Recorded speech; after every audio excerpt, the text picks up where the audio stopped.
So I'm trying to form a little network locally, and I think that one of the things would be a good idea would be a newsletter. And the other thing is that you can have so many people who receive your newsletter, but I don't want to know if they read it. Load the images. So this is what's coming up and what was. This is home, of course. In German? Yes, it's in German.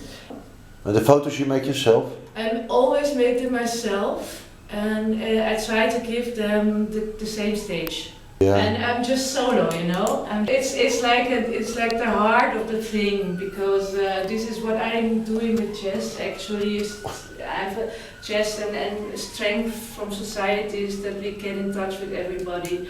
I try to save democracy by let people play together, and if you see those portraits, they're totally different people, but still at the chessboard we are all one family, Mostly the people, when they photograph the chess player, they do it from up there. Those movements of the hand, and some faces who move, and so she's still, but you see some action.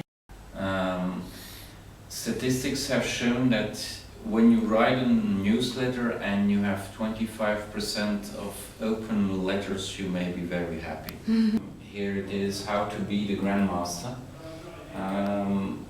I introduced it for two reasons. First of all, that you